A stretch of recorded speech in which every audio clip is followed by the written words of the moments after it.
It's Listen In with KNN, the sports sound of the district.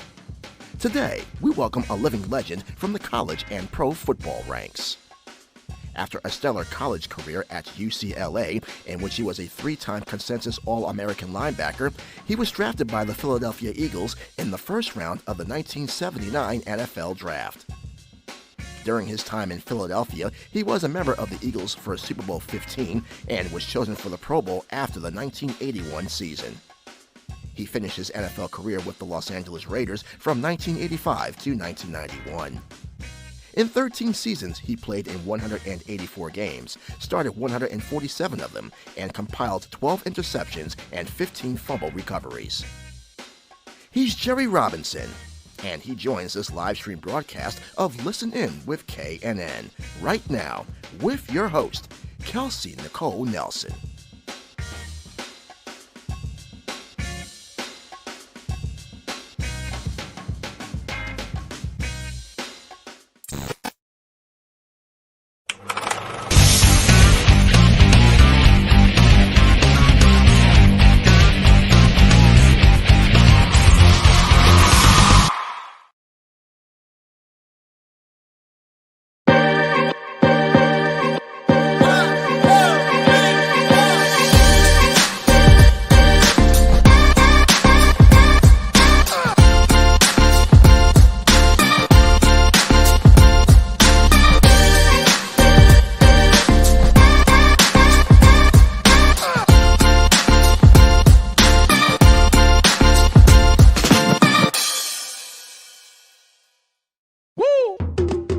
It's Listen In with KNN, the sports sound of the district. We bring you the biggest guests, great analysis, and the hottest sports stories in the nation's capital and beyond.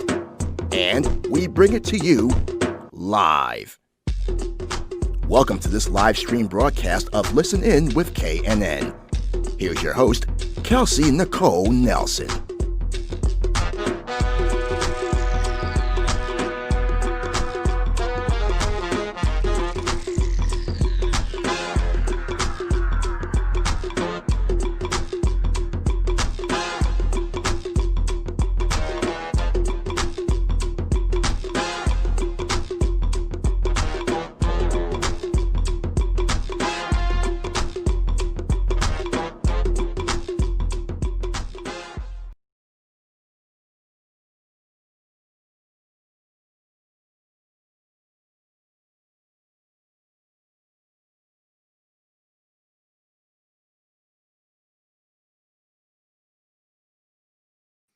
All right. Hello, everyone. Happy Saturday, and welcome to another live stream edition of Listen In with KNN, presented right here by Fox Sports Radio, 1340 AM and 96.9 FM. I am so excited to get into today's show with my very special guest today. I was hoping to be the most exciting thing happening today, but I guess you probably all have heard by now. We do officially have our next 46th president of the United States. I did want to take time to acknowledge that. A special congratulations to Joe Biden and Kamala Harris for becoming our next president and vice president. And of course, we've got a lot of action going on with good Pac-12 football going on. I have the perfect guest today to help me talk about that.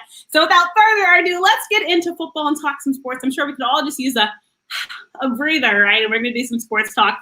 And so I decided to bring in a guest who I knew could do this very well with me as we prepare for tomorrow and NFL Sunday. He is none other than Jerry Robinson. He is a 13-year NFL veteran. He played with the Philadelphia Eagles and the Los Angeles Raiders, a retired linebacker. So many stories we're going to share. And yes, lots of football talks to sports fans. This is the early Christmas present from me to you. So without further ado, let me welcome in my very special guest, Jerry Robinson. Jerry, how are you? I'm fine, Kelsey. That was sweet. You know what? I was listening to the music in the intro. I thought I was back in the day. I was in the club. I was like, okay, here we go. This is really good. I'm doing very well today. Thank you very much. Thank you for having me on your show. I'm really, really, really excited.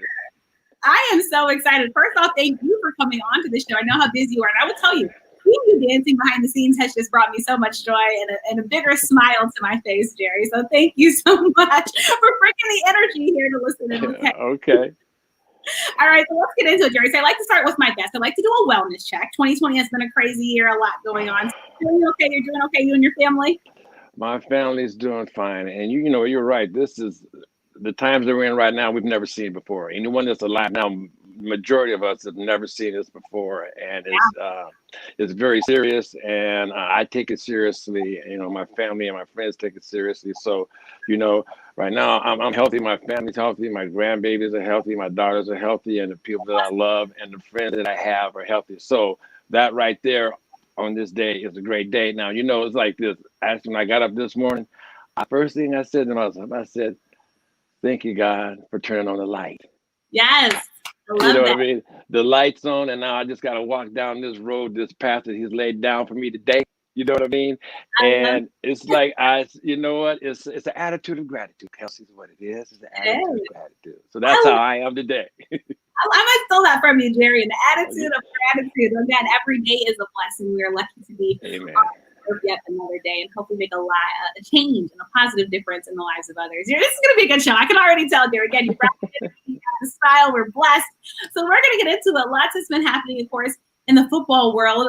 But right now, I'm going to ask you, because I know you're watching it, even though it was a super early game for you all, this Arizona State USC game. Have you had a chance to watch it yet, Jerry, today? You know what? I was actually stuck on the presidential election. So that's another topic we might as well touch on. Well, I tell you what, and Arizona State, Herm Edwards, the head coach of Arizona State, he was my teammate, but then I was playing for the Philadelphia Eagles. So now, do you know, is there an update on the score, or have they played yet, or what? 14-17, USC is down currently. Oh, good. I'm glad to hear that. Any Bruin in the whole land is glad to hear that. But anyway, yeah. So you know what? This thing with college football is really interesting to me because, there's been a lot of cases COVID-19 cases that have popped up, and we're just trying to see how the different conferences are going to adjust to it. The one thing about football, college and pros, is that, in my opinion, that football had a chance to see what the other sports were going to do, how they were going to handle it, and the way they're handling it, and what they realize is that COVID doesn't discriminate. It's not race, color, or financial statements, whatever it is. It's hitting everybody, and they're finding ways to deal with it because, as of right now, our country, there's a lot of people that are out of work and people that have lost their jobs, and, the kids aren't going. There's a lot of things that are going on that are just, not very good right now. So to me, I like this. When you're watching sports, you at least have 3 hours to take your mind off of all the craziness of the real stuff that's going on in this world. You can kick back and enjoy your favorite professional team or college team. And so I'm glad the sports was able to continue through this up to this point. Yes, I'm like you, because I was big on safety, right? Because like you said, COVID-19 didn't differentiate for any of us, right? It can impact, and it has impacted all of us. And like you said, college sports and really sports in general, there always have kind of just been this escape for us, right? To kind of just get that sigh of relief, that breather as you're cheering for your team. Speaking of which, go Terps at 3:30 p.m. Let's beat Penn State. I had to put that out there, Jerry. I need All right, I hear you. Okay. Maryland, come on, we need it. We're still riding high after that Minnesota win. But like you said, it's been so good. It's been so good to see. Like you said, the sports have continued safely. Football did get a chance to see how other sports handle it. I think we most have all applauded the NBA for how they pretty much handled the COVID-19 situation. Jerry, 0 cases. COVID-19 cases. I know it. And you know what? Speaking of basketball, we lost Kobe. The whole world lost Kobe. It affected the entire world. And, in the way that the Lakers were able to do what they did and top it off with being the world champion. And it was big for not just the Los Angeles Lakers. It was big for a lot of people that live in LA too. So basketball started off with, hey, you're going to put them in the bubble. I'm like, when they start talking about a bubble, I'm like, there's no way you're going to bubble 32 NFL football teams. That's not going to happen. But they found it, but what they did was, it's interesting to me with the football is that, these guys get tested every day, sometimes twice a day. They're doing what they can. But even with all of that, there are still cases that are coming out. And to me, what it's trying to tell everybody is this is for real, you guys. This is not the flu. It's not. Although the flu, people do die from the flu, but we've had the rate of people that are coming up with COVID-19 and people that are dying from this. Okay, now we need to pay attention to it. So anyway, I pay attention to it. My family and my friends pay attention to me. I go shopping. I like to get out of the house. So I go grocery shopping a lot, which is fine with me. And there's been a few times when I've been walking into a store and some guy, hey, Jerry Robinson, how you doing? You don't have a mask on, right? And I put my hand up and he's like, oh, come on, dog. Come on, man. I said, hold on, man. Seriously, man.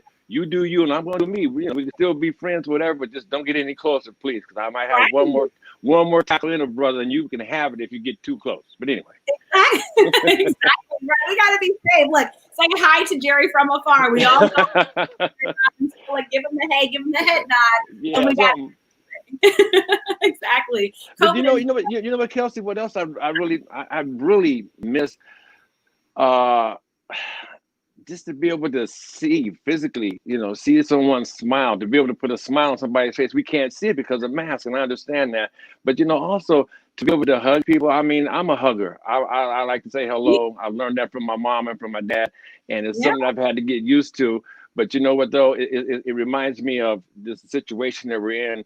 I'm gonna go back to the game and the team concept. You always have to make an adjustment when you're playing sports. There's always adjustments. And right now we're in a big adjustment period, as a country, as a whole world. Ooh, I mean, you hit on so many levels there. As you said, this adjustment period we're pretty much living through. I mean, earlier today, just outside my window, hearing all the honks, the people, going out in the streets. And I think, we're all trying to just move forward. I think the biggest lesson, as you're alluding to, Gary, is we want to just move forward together, right? I mean, we all just move forward and want positive change. We want people to have equal opportunity. And again, we want to just get along, right? Can't we all just get along? Right? And it's interesting because it goes back to that. Can we all just get along? And we're finding out we're going to have to, because, when we work together as a team, we'll get a lot more accomplished than individuals doing this and doing that. So, right now it's about bringing this team together and moving forward. Yes, and I'm glad we still have you in the huddle for this team, Jerry. We're going to need you. We're going to need all to get this team moving. I'm here. I love it. And speaking, we're going to talk about LA because, of course, you went to UCLA. But talking about Los Angeles, you guys are hogging everything. Also, what the Dodgers did. I mean, can we get some love too in DC? Do you guys have to take all the championships, Gary? Well, you know what? I did go to UCLA and I played for the Raiders. We're in LA. Right now, I live in Northern California, up in the wine country, Sonoma County.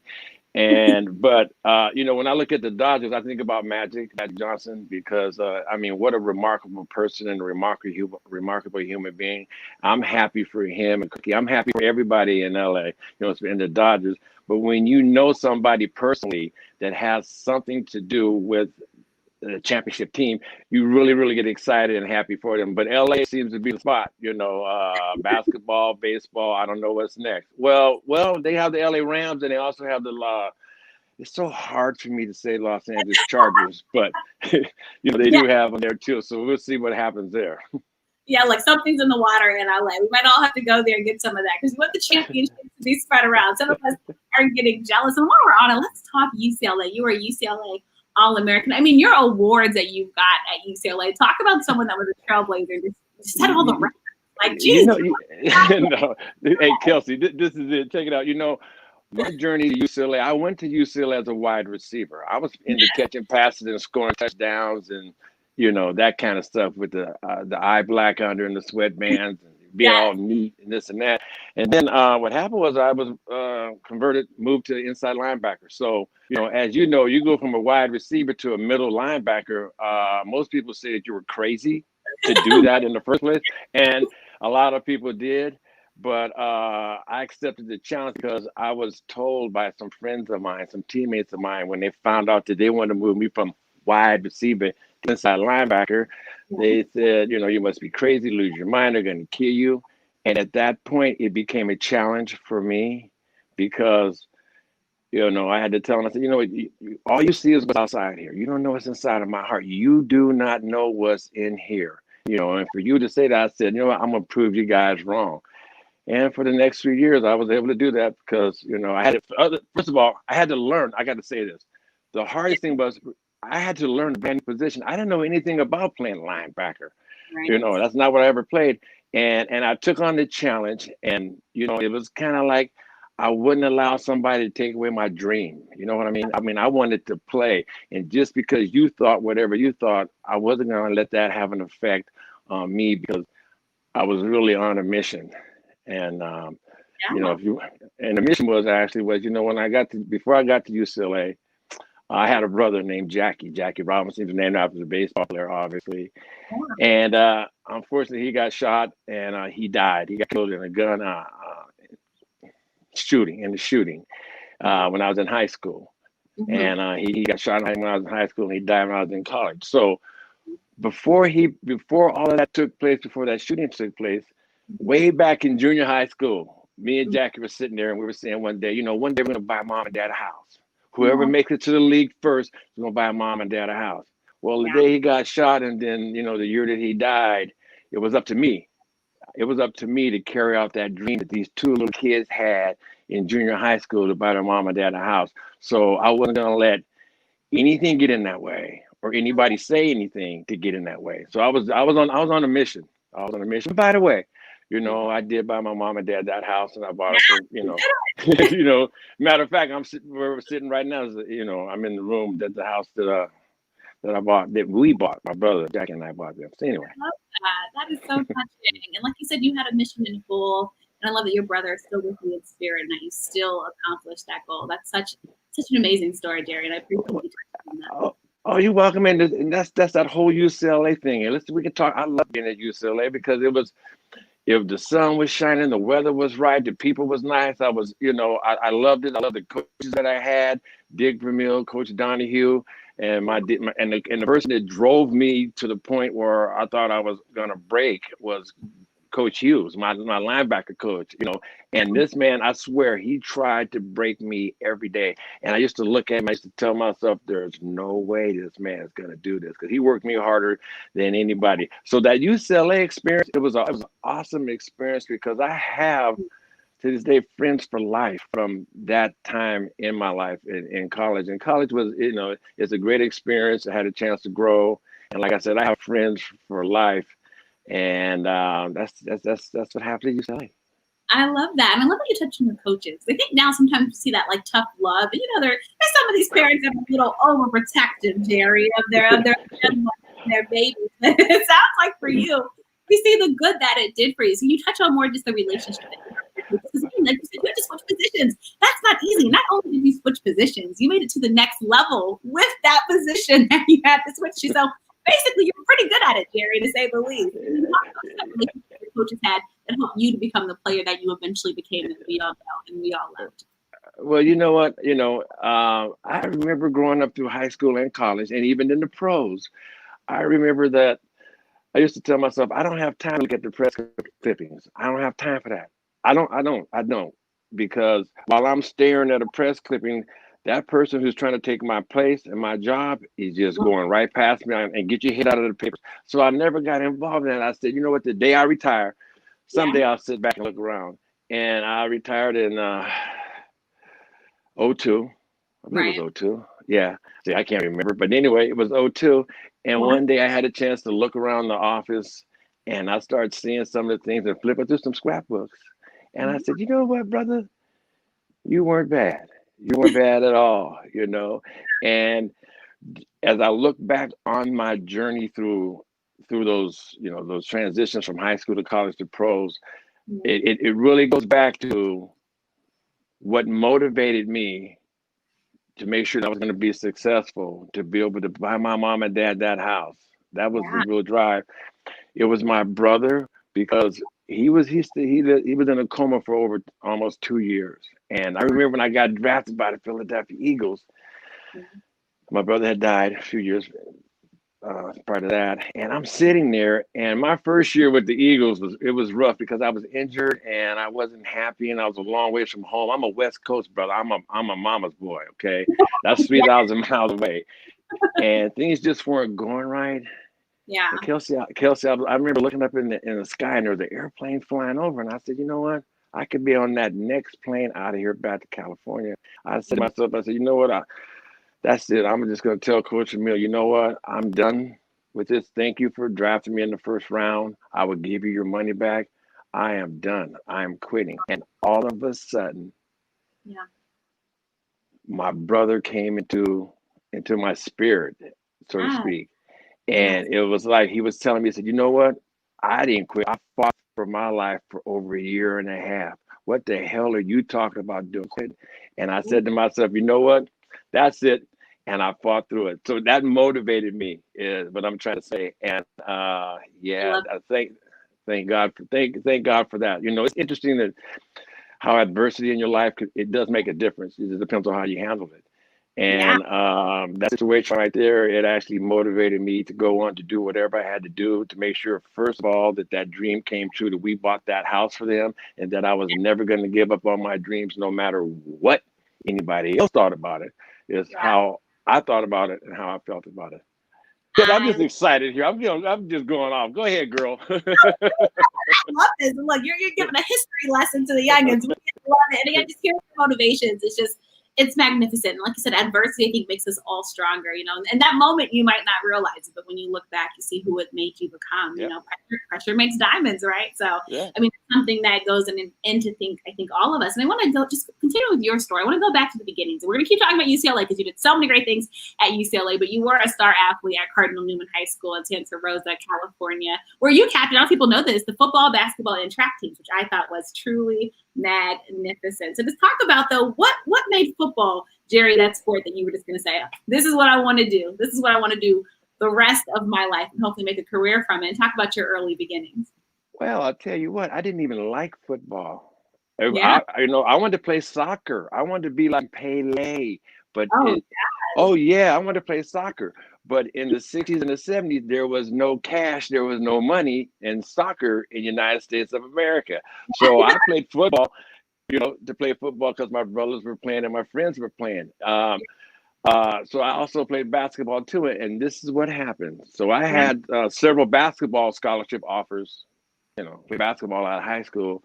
But I had more football. And I had to ask my head coach, Ed Lloyd, who is the reason that I've been successful.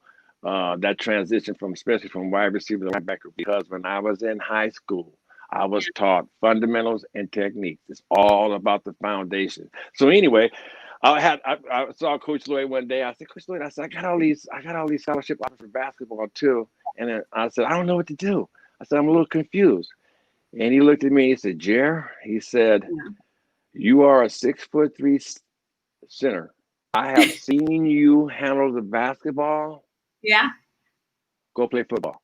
So I took his advice.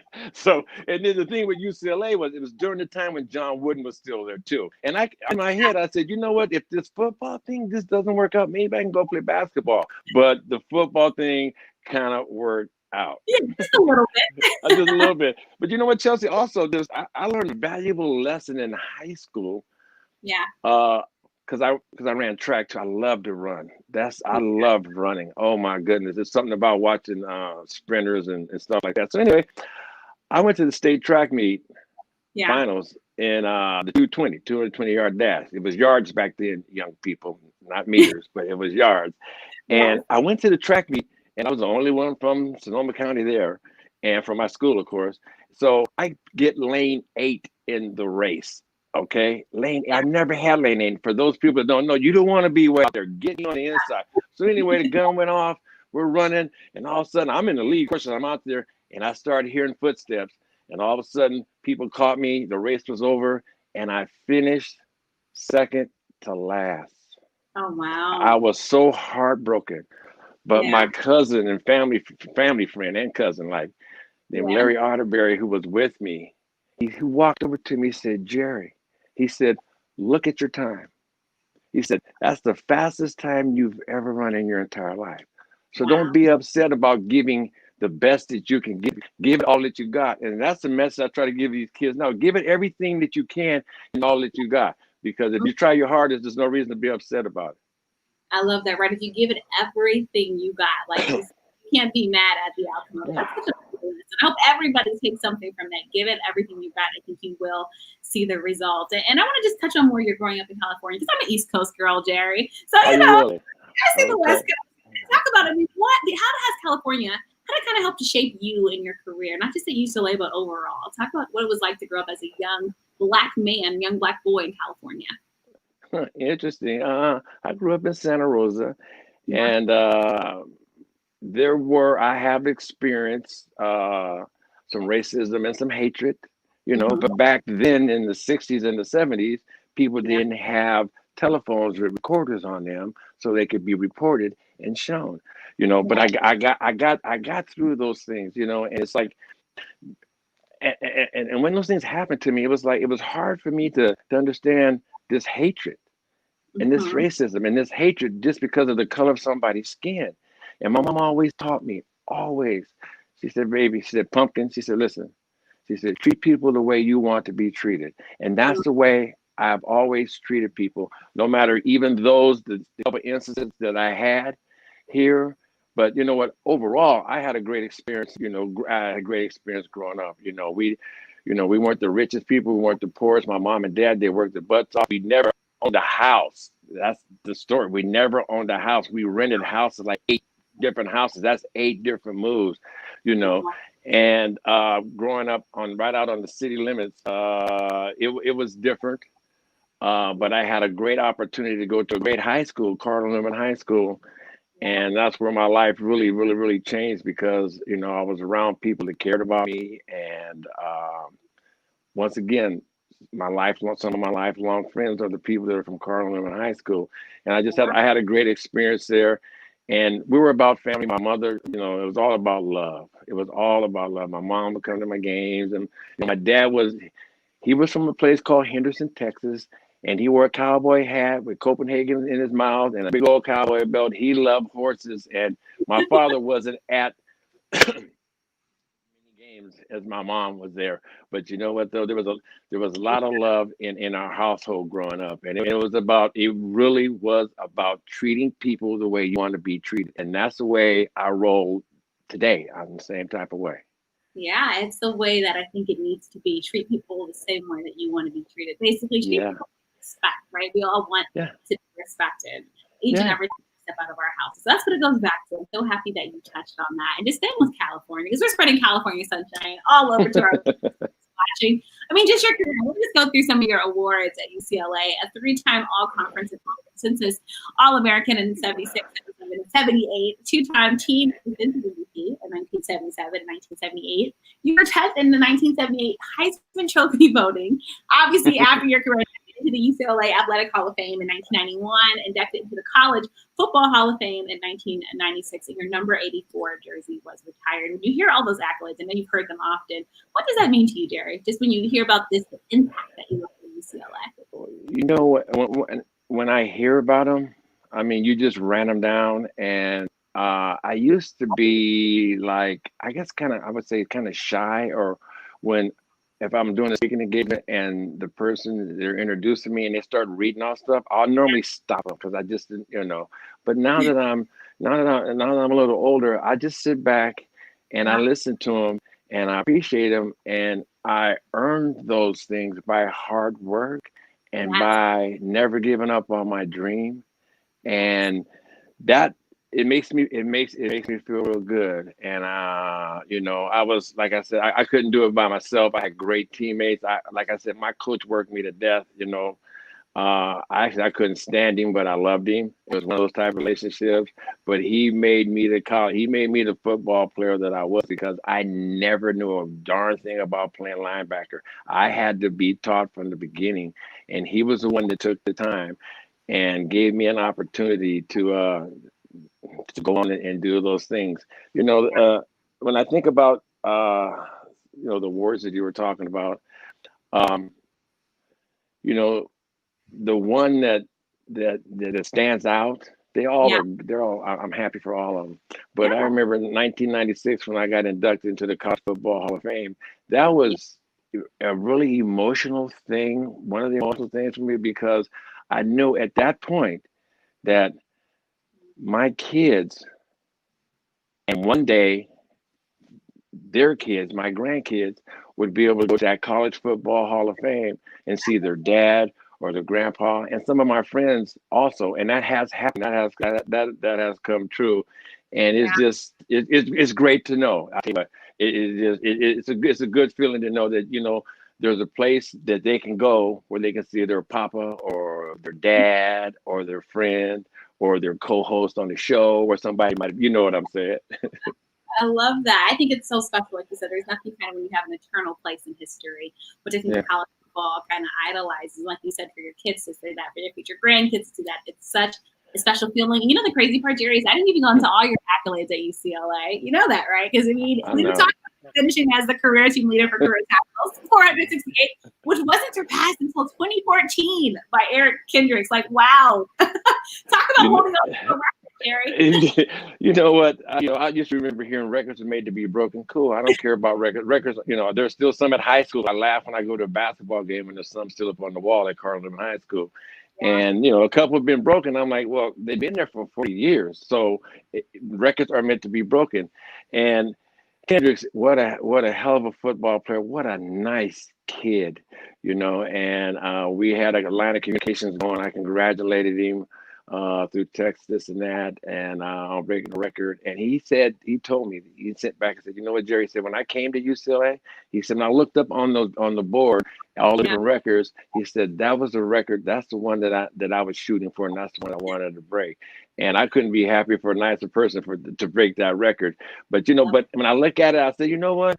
It stayed there for 30-some years, whatever it was. But then I really get a big kick out of it when I'm like, dude, that used to be a wide receiver, dude. I used to be a wide receiver. I'm out here catching passes, then I go to tackling people and get my head bell rung all the time. So, that was cool. But something else that I have to say this because it's important to me. I talk about happy feelings.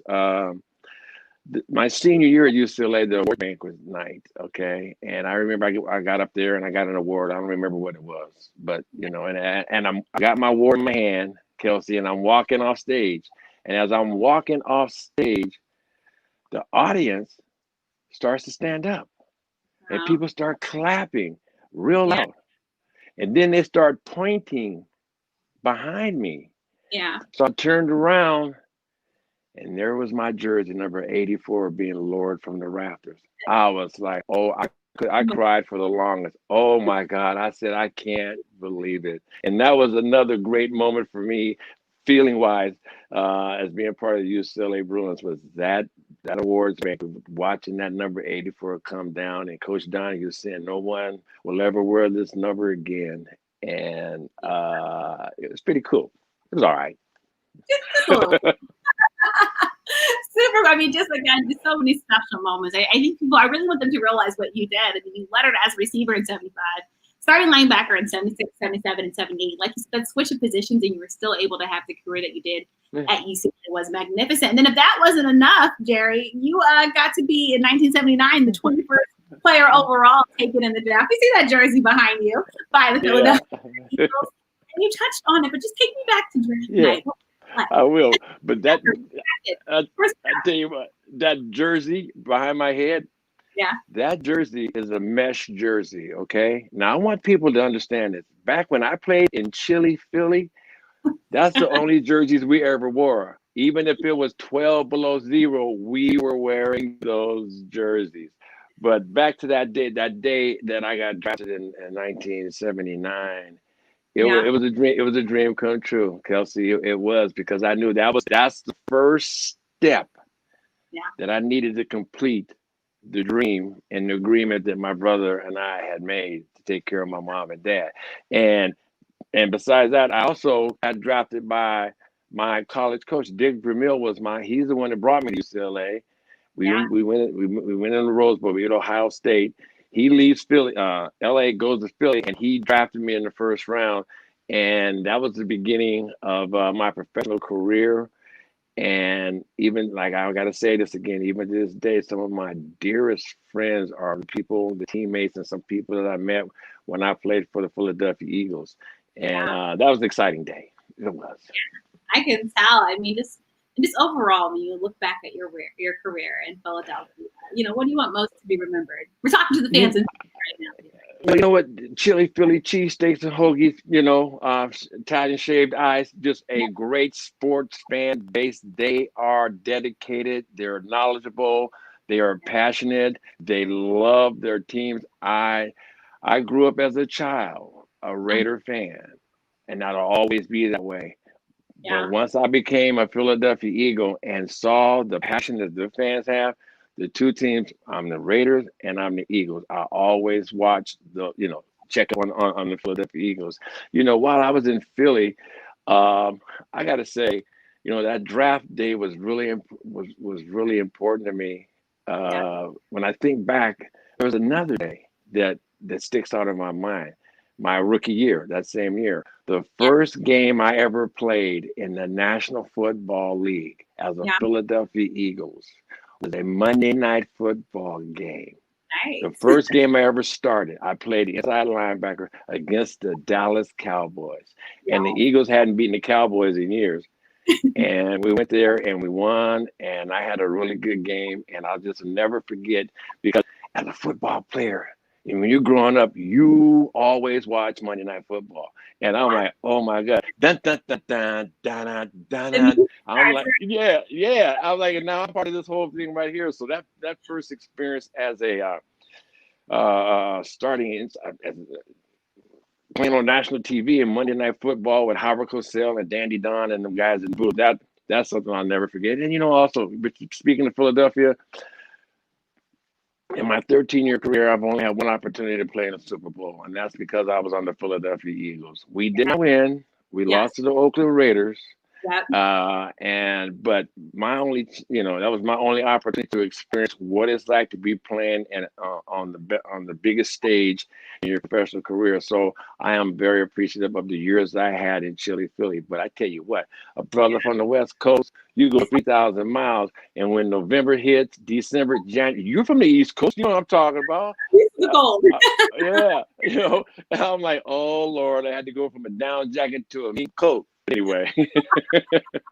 Yeah, it's different. Like, I wish you were here now because now we have 70 degrees in November here on the East Coast. We're like, what's going on? But we're not complaining. We like having some of that little Cali weather that you guys have here. You better enjoy it now because it is coming. You already know. Yes. It is. But I already have my new winter coat on deck, Jerry. I don't play around with the cold here. I know you do. Okay. And staying with it, as you said, so you got out of Philly, right? We had to get you to the warmer weather. And now let's talk about the Los Angeles Raiders. Look at the smile coming to the face. I already love it. Talk about what was that like, that experience, and how you were able to adjust to that team, new play calling, and everything else? When we talk about dreams and dreams coming true, for me as a young kid, watching the Oakland Raiders come into my hometown in their training camp, I became part of them as a kid. And when I got traded from Philadelphia to the Los Angeles Raiders, that was another dream that came true for me. And it was one of those days I'll never forget. Some people have already heard this story, but guess what? Some people haven't. Yes. So the day I get traded to the Philadelphia from the Eagles to the Raiders, I'm in the locker room. It's a day off. It's a Tuesday. I went in and got all my physicals done, this and that. And they bring me back to the facility. No one's there. It's Tuesday. So I go inside the locker room and there's no one in there. And I sit down on my stool and I look around the Raider locker room. Quietness. And I stand up and I turned around and I looked at my helmet on the top shelf. I grabbed my helmet and I put my helmet on. Yes. And I turned around and sat back down. And as the tears rolled down my eyes, I said, "Thank you, Jesus. I finally made it." That is what my experience was when I got traded to my home team. Yes. Although they were in LA, it didn't matter to me. They can go anywhere they wanted to go. It doesn't matter as long as I could play for them. So that was another one of those moments. It was like I felt like I was born again. You know what? It was like a spiritual experience. Being looking in that locker room and looking at all of those names and looking at that team. But the first day, which is the next day of practice, I'm in the training room. Yeah. Getting taped. And Rod Martin, who had 3 interceptions against us as an Eagle, me and Rod are good friends. I'm sitting there getting taped. Now, I had my conference championship ring on, my Super Bowl conference championship ring on. I'm thinking about it. The room is full of people. Yeah. Rod Martin walks in, loud as he could be. "Hey, Jerry Robinson, show us what that second place ring looks like. Called you out, right? He did. So what I did was I just spun it around like a wedding band. And but he said, you know what, that because we love you, man. I said, yeah, well, y'all don't love me so much, y'all. But anyway, that has continued over and over again. But like I said, the Eagles gave me that opportunity to be a first round draft choice pick, to play in a Super Bowl, to have some great friends, and then I become a Los Angeles Raider, and I get a chance to play for my team that I grew up watching as a little kid. So, to me, the career in the National Football League, although did not win a Super Bowl, right? But I'm pretty happy with the career in the NFL. I can live with it. I can live with it. Long tenure in the NFL. Yeah. And not everybody even playing the Super Bowl, Jerry. So that too is. I know, but you know what though? I mean, hey, you guys, if you get a chance to play, make sure you make it count, because you never know, when you're going to go back. Kelsey, can I say this? As I'm listening to, you were reading off some of the awards and in college, and some things that happened in the NFL, this and that, and out of all the awards and achievements that I've accomplished and things that I've won, what? I'd give it all back. Yeah. If I could just be a Super Bowl champion, just to feel that stuff flying down and the celebration, because I really would, because when I see all athletes in different sports, when they win a championship, those grown men start to act like little kids. Yes. You see grown men cry. Yeah, you see people crying, and you see people doing different things. And that's one thing I have not had a chance to experience, but I'm very grateful for the things that I have been able to accomplish. And and honestly, and I try to share this with people and kids, especially when I'm talking to them. You know what? It wasn't me. It was God doing, y'all. I'm trying to tell you right now. You know what? Be grateful. You do need an attitude of gratitude. You need to be humble. You have to appreciate that. You didn't do this by yourself. If you start to think you did this by yourself, you're about to run into some roadblocks that are going to have a serious effect in your life. Yeah, it's just facts. I'm happy you touched on that, because if you don't mind, I want to dig a little bit deeper to that, because we all see the glory of the Super Bowl, right? We see the Super Bowl winners, we see the celebration, we see them going to Disney. But Jerry, on the other side of the locker room, what's that conversation like? After a tough loss like that. I put it like this: it is awesome to be able to play in a Super Bowl. Yeah. But if you don't win, it's a lifetime of a bad dream. Yeah. That's the way I look at it. I mean, really, the mood is just different. I'll tell you what happened to us. The Raiders and the Philadelphia Eagles in New Orleans in January, Super Bowl 15. Yeah. We get into town. Our hotel that we're at, eagle green everywhere. They had green water. They had green toilet paper. Everything was just green. We go and get beat by the Raiders. I mean, even in the gift shop, we get beat by the Raiders. When we get back to our hotel to have our team dinner, you could not find one thing green. As a matter of fact, that hotel had the nerve to put some Raider stuff up in the gift shop. So that's what happened. The locker room is just, you're sad. You feel like you've not, I feel like this, not only did we let our teammates down, we let the city of Philadelphia down. And that's, that hurts more to this day than anything, that we weren't able to pull it out for the city and the fans of Philadelphia. Because I tell you what, I really get into the fans, because they have that ability, to excite you, to let you know how they feel. And there were great fans. There still are great fans that are in Philadelphia. And it just felt like, you let somebody down. And Kelsey, one of the things growing up, playing ball, and even while I played college and in the pros, especially in high school at a young age, I never wanted to let anybody down. I didn't want to let my teammates down. It was just really weird. I mean, I took that really, really seriously. And that's why I've always tried to, play as hard as I can. I would give you everything that I got. And so when you lose, you feel like besides letting yourself down in that Super Bowl situation, we let down a great city. But it was great to have an opportunity to play in a Super Bowl. Yeah, I appreciate you touching on that. Like you said, we know how spirited the fans are in Philly City and Philly. Yeah. Spirited.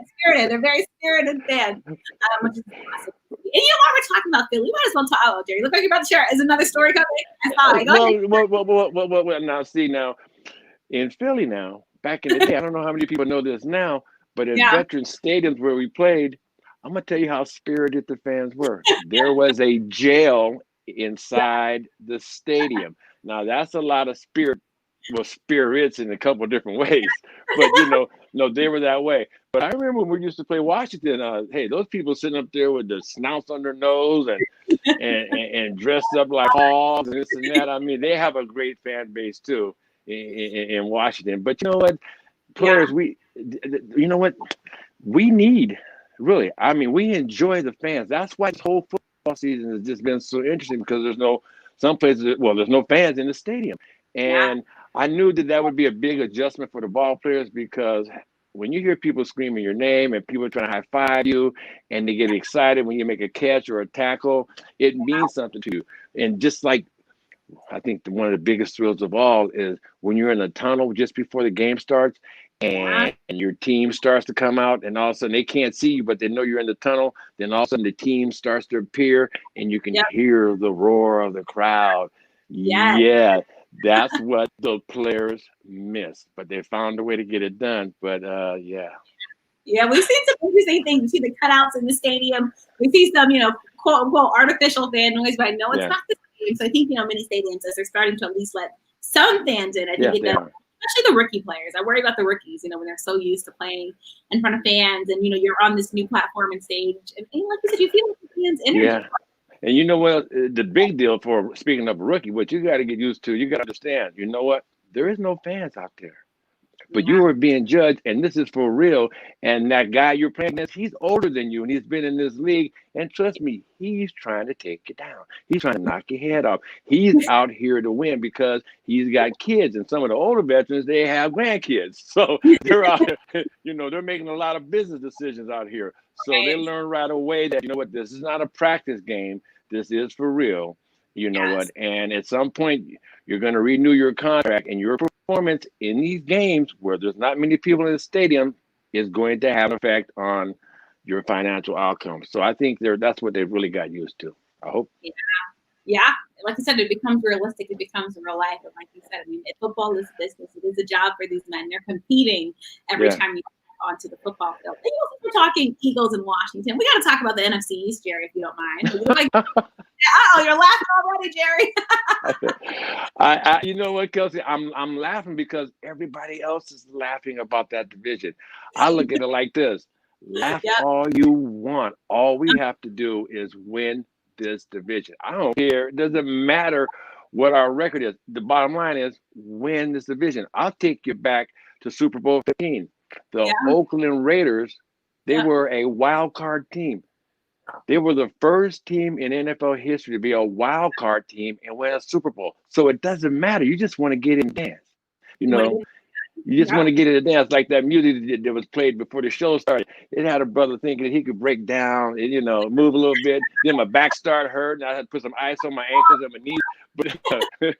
But the NFC East, you know what? It is what it is. It is what it is. They will work it out. All they've been saying, man, forget about the records. As long as we win this division. And speaking of the NFC East, Kelsey, when you get a chance to say or speak to Chase Young, please tell him that old man that was at the Bronco Nagurski Awards dinner that won the 9th Legends Award, which was me, said hello. Please tell him I said hello. I just remember that night at the Bronco Nagurski dinner, how serious he's serious. He's a serious dude. He's a hardworking guy. And I was just so thrilled that he won that award, and the passion that he has for the game and the time that he's willing to put in to make himself the best player that he can be. I love it. Now, we'll say this. I'm an Eagle fan. Okay, we're talking about the NFC East. I will watch the Washington's defense. I don't care about Washington. I'm watching Chase. I'm I'm watching Chase Young. That's all I care about. I'm watching Chase. So please do me a favor. Tell him I said hello. I will. I'll be happy to spread that along. Like in Washington, we're all continuing to root for Chase Young. And of course, they have a big game tomorrow against the Giants. And while we're on that, keeping with it, I want to ask you first, have you gotten used to saying the Washington football team yet, Jerry? Is that resonating with you yet? Yeah. I know it's hard for a lot of us, right? Because I had a very difficult time saying it when I just now said it because, defense. Yeah. What? That's right. That's right. Name change though when you first heard that decision. What do you think about the name change when you first heard that the team would be dropping the R word that we no longer use and going ahead with Washington football team? Well, they have tried it before. Yeah. People have tried to get it done before and it didn't happen, but everything exploded at the same time. Yeah, a lot of things exploded at the same time. And the people of the United States of America who were offended by it said, we're not going to take it anymore. You need to do something about it. That's all it was. It's all about money. And it was all about money. And from what I was seeing, there were people that had money involved, big money involved in here and there. They're talking about pulling out. That's how you get somebody's attention. It's a shame it had to go that route. But you know what? I'm glad it's done because, you don't want to offend anybody, and you don't. And Washington, they have a great fan base too. Oh my God, they really do. But so the change took place. I'm glad it took place. They can move on from where they were. Do you have any idea when they're going to give themselves a name? I wish I could tell you all. So our team president recently came out and said, for at least till like next spring, it's going to be Washington football team because they're trying to do their due diligence, Jerry, in finding a team name. I have been on record. I don't care what it is. I just wanted to pay homage to DC. I want it to be, something significant in the city of Washington, DC. It should be. There's a lot of history there. Like I said, I played against the Hogs, the original Hogs, and I'm telling you what, there was Joe Theismann there. I mean, that whole offensive line of theirs. It was just, that's my memory of this powerful, great football team. Yeah.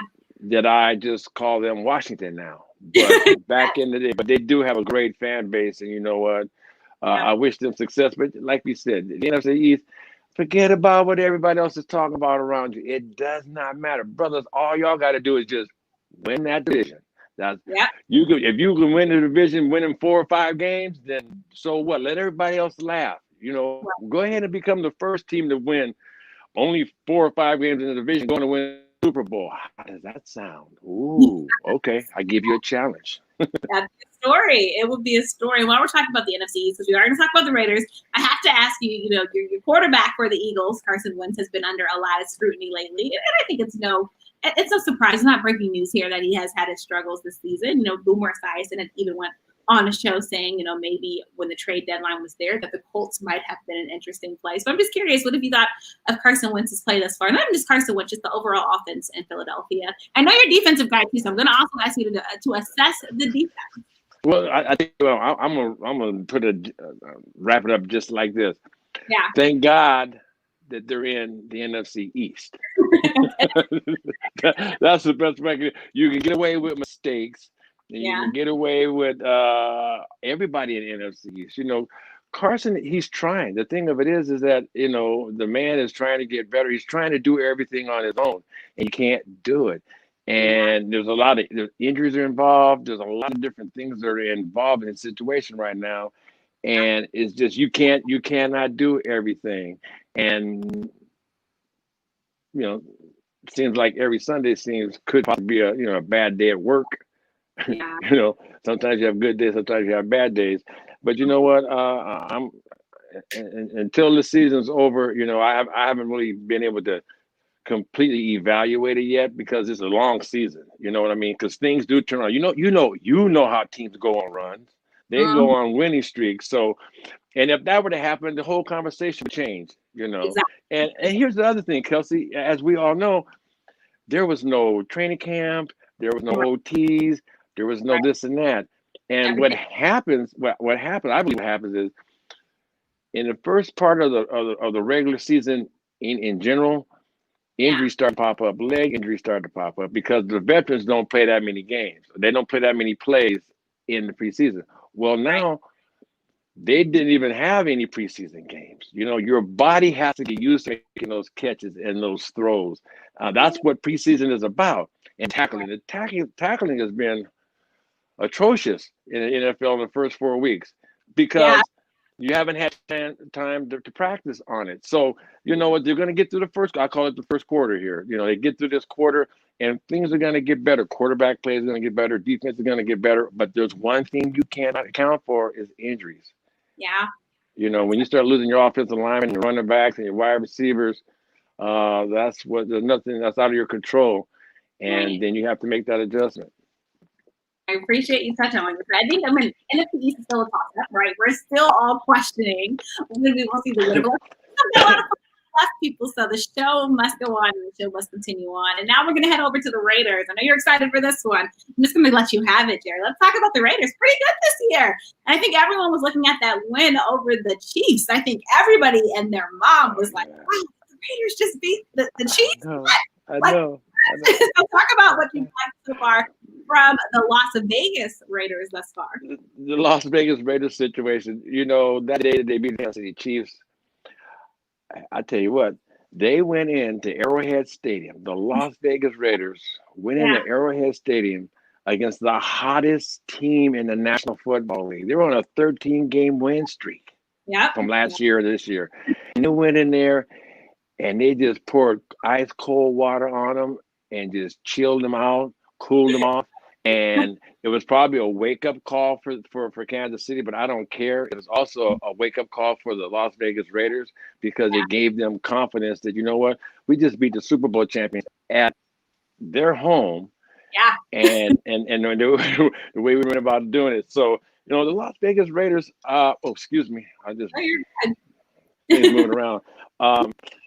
You know, they're still in it. They're still growing. They still are. You know, and I'll always be a Raider fan. I'll always be a Raider. I'll always be an Eagle too. You know, but that Las Vegas Raiders situation here is that there's things that are coming up. I mean, I just saw the other day where there was an issue with the mask with Coach Gruden again. Happy about it. Yeah, they got fined a whole lot, and then you know they've had a lot of injury problems with the offensive line. So. Like I said, it's still the first quarter of the season. So many different things can change because people started to come back. The injured players started to come back, and you start to get a better feeling for this and a better feeling for that. So, you know, I'm always pulling for the Raiders, and of course you have that bias. Well, you know what else? Because this week they go into SoFi Stadium in Los Angeles, okay, and they play the LA Chargers. Wow. Almost said San Diego. The LA Chargers. So this is a big game because it's a divisional game because the Raiders and the Chargers, they really do not like each other. It's like a really, really, really bad, horrible marriage. They don't like each other at all, but they're in the same division, sort of the same house. But they gotta anyway. So this is gonna be an important game for the Las Vegas Raiders against the Los Angeles Chargers. And the Chargers, their young quarterback he's lighting up the league. So it's gonna be a big test. So yeah. It'll be fun. Jerry, it's been so much fun having you on the show. The conversation could go on. Before I let you go, I can't let you escape me without telling me. Tell me your let's do top five. Top five linebackers in today's game.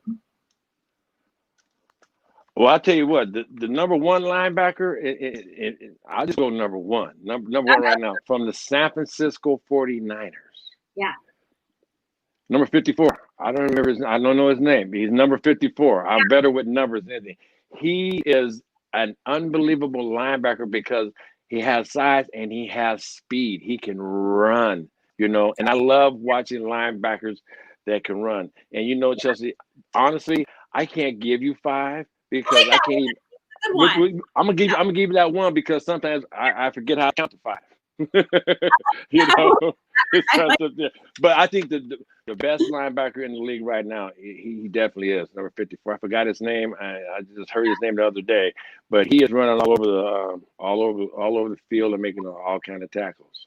I love that, Jerry. Again, it's been such a pleasure. You guys are hearing straight from Jerry Robinson, a 13-year career in the National Football League. Before I let you go, any last words for our listening audience? Yeah, you know something? I saw something this morning that I want to share with everybody. I just happened to see it this morning.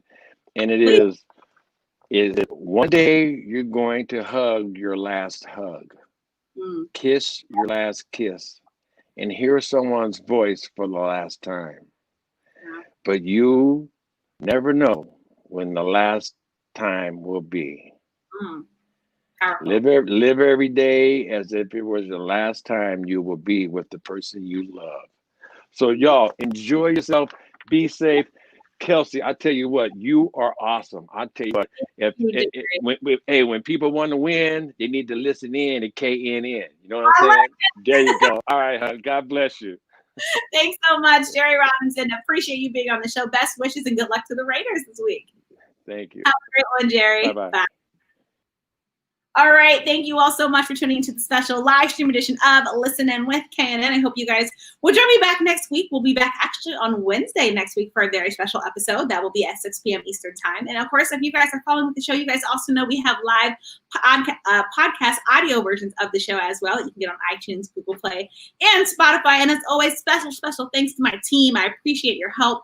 And a special thank you to the viewers and listeners. I took a little brief hiatus because you guys know I've been hard at work with the Washington football team, but we're back on track, back on schedule. We have lots of great shows planned for you all the rest of this year. So appreciate you all tuning and listening in. As always, hashtag Listen In with KNN to follow along with us on social media. As Larry said, the election is over. Yes, we are finally done that part. And now, you know what? I hope you guys enjoy sports. Lots of great football games going on today. And yes, I'm biased. I'm going to say fear the turtle today. And of course, I want my Terps to beat Penn State. So fingers crossed. Look, we did it last week. We got the win. I know it's a big task ahead, but I'm looking forward to enjoying college football the rest of today. Everyone stay blessed, wear your face mask, and please please be safe. All right, guys, have a great one, and I'll see you guys next Wednesday at 6 p.m. Eastern time for a very special show. I will tell you to my special guest. He also is a former football player with just an incredible story. So we're going to continue on with football. National Football League, of course, right now is king as we are all watching all these great games. All right, guys, have a great one, and I will see you then. Bye-bye.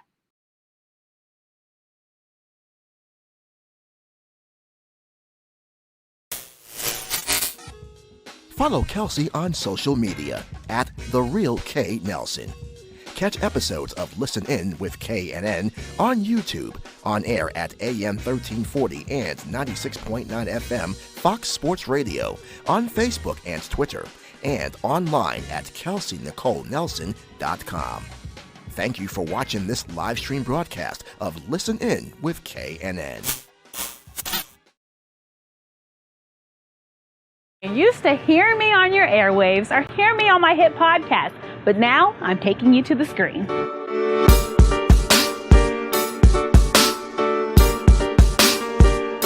You'll love Elevator Thoughts. We will talk the latest trending in sports. It's game time. What better way to get to know those that visit the show than over some good food and drink? It's time for confessions.